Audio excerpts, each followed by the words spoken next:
ನಮಸ್ಕಾರ, ಐ ನ್ಯೂಸ್ಗೆ ಸ್ವಾಗತ. ನಾನು ಅರ್ಚನಾ. ಕಾಂಗ್ರೆಸ್ನವರು ಮಾತೆತ್ತಿದ್ರೆ ಸುಳ್ಳು ಆಡ್ತಾರೆ. 2 ತಿಂಗಳ ಹಿಂದೆ ಚಿತ್ರದುರ್ಗದಲ್ಲಿ ಸಮಾವೇಶ ಮಾಡಿದ್ರು. ಇವು ಎಲ್ಲ ಸುಳ್ಳು ಸಮಾವೇಶ.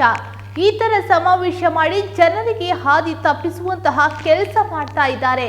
ದಲಿತರು ಎಚ್ಚೆತ್ತುಕೊಂಡಿದ್ದಾರೆ. ಈ ಬರುವ ಚುನಾವಣೆಯಲ್ಲಿ ನಿಮಗೆ ತಕ್ಕ ಪಾಠ ಕಲಿಸುತ್ತಾರೆ ಎಂದು ಕಾಂಗ್ರೆಸ್ ವಿರುದ್ಧ ಮಹೇಂದ್ರ ನಾಯಕ್ ವಾಗ್ದಾಳಿ ನಡೆಸಿದ್ರು. ನಗರದಲ್ಲಿ ನಡೆದ ಮಾಧ್ಯಮಗೋಷ್ಠಿಯಲ್ಲಿ ಬಿಜೆಪಿ ಉಪಾಧ್ಯಕ್ಷ ಮಹೇಂದ್ರ ನಾಯಕ್ ಮಾತನಾಡಿ, ಭಾರತೀಯ ಜನತಾ ಪಕ್ಷದ ಕಾರ್ಯಗಳು ಏನಿದಾವೆ ಅಂದ್ರೆ ಮೊರಾರ್ಜಿ ದೇಸಾಯಿ ಹಾಸ್ಟೆಲ್ಗಳಿಗೆ 500 ಕೋಟಿಗಳನ್ನ ಕೊಟ್ಟಿದ್ದಾರೆ. ಹಾಸ್ಟೆಲ್ಗಳ ಅಭಿವೃದ್ಧಿಗೆ ಮತ್ತು ಹೊಸ ಹಾಸ್ಟೆಲ್ಗಳಿಗೆ.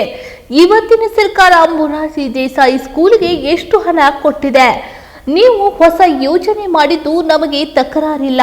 ಸರ್ಕಾರದ ಎಲ್ಲ ಸಾಲಗಳನ್ನು ಮಾಡಿಕೊಂಡು ಬೇರೆ ಯೋಜನೆಗಳನ್ನ ಬಳಸಿಕೊಳ್ಳುತ್ತಿದ್ದೀರಾ.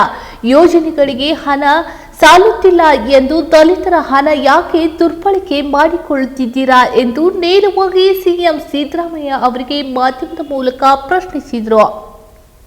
ಭಾರತೀಯ ಜನತಾ ಪಕ್ಷದ ಏನು ಕಾರ್ಯಗಳು ಇದ್ದು ಇವತ್ತು ಹಾಸ್ಟೆಲ್ ತಗೊಳ್ರಿ. ಮೊರಾರ್ಜಿ ದೇಸಾಯಿ ಹಾಸ್ಟೆಲ್ಗಳಿಗೆ ಭಾರತೀಯ ಜನತಾ ಪಕ್ಷದ ಸರ್ಕಾರ ಇದ್ದಾಗ 500 ಕೋಟಿ ರೂಪಾಯಿಗಳನ್ನು ಕೊಟ್ಟಿದ್ದಾರೆ ಹಾಸ್ಟೆಲ್ಗಳ ಅಭಿವೃದ್ಧಿಗೆ ಮತ್ತು ಹೊಸ ಹಾಸ್ಟೆಲ್ಗಳಿಗೆ ಅಂತೇಳಿ. ಇವತ್ತು ನೀವು 1 ವರ್ಷದ ಸರ್ಕಾರದಲ್ಲಿ ಹೇಳ್ರಿ, ಮೊರಾರ್ಜಿ ದೇಸಾಯಿ ಸ್ಕೂಲಿಗೆ ನೀವು ಎಷ್ಟು ಕೊಟ್ಟಿದ್ದೀರಿ ಹಣ ಅಂತೇಳಿ? 100 ರೂಪಾಯಿ ಕೊಟ್ಟಿದ್ರು, ಏನು 10,000 ಕೊಟ್ಟಿದ್ರು? ನಿಮ್ಮ ಯೋಜನೆಗಳು, ನೀವು ಹೊಸ ಯೋಜನೆಗಳು ಮಾಡಿದಕ್ಕೆ ನಮ್ದೇನು ತಕರಾರಿಲ್ಲ. ನೀವು ಸರ್ಕಾರದ ಎಲ್ಲ ಸಾಲಗಳನ್ನು ಮಾಡಿಕೊಂಡು ಬೇರೆ ಬೇರೆ ಯೋಜನೆಗಳನ್ನು ನೀವು ಯೂಸ್ ಮಾಡ್ಕೋತೀರಾ. ಅದು ನಿಮ್ಮ ಕೆಪಾಸಿಟಿ. ಅದು ನೀವು ಸಂಗ್ರಹಣೆ ಮಾಡ್ಕೊಳ್ಳೋದು ಯಾವ ರೀತಿ ಅಂತ ನೀವು ಮೊದಲು ವಿಚಾರ ಮಾಡಿಕೊಂಡು ಎಲ್ಲ ನೀವು ಘೋಷಣೆ ಮಾಡಬೇಕಾಗಿತ್ತು. ನಾವು ಯೋಜನೆಗಳು ಘೋಷಣೆ ಮಾಡಿ ಅಂತೇಳಿ ನಮಗೆ ಇಲ್ಲಿ ದುಡ್ಡು ಸಾಲ್ತಾ ಇಲ್ಲ ಅಂತೇಳಿ ನೀವು ದಲಿತರ ಹಣನ ಯಾಕೆ ದುರ್ಬಳಕೆ ಮಾಡ್ಕೊತಾ ಇದ್ರೆ ಅಂತ ನನ್ನ ಪ್ರಶ್ನೆ ಅಷ್ಟೇ.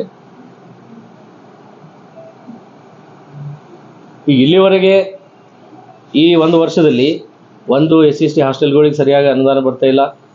ಬೋರ್ವೆಲ್ಗಳು ವೈಯಕ್ತಿಕವಾದಂಥ ಸಾಲ ಸಿಗ್ತಾ ಇಲ್ಲ. ಮಾತು ಎತ್ತಿದ್ರೆ ಸುಳ್ಳು.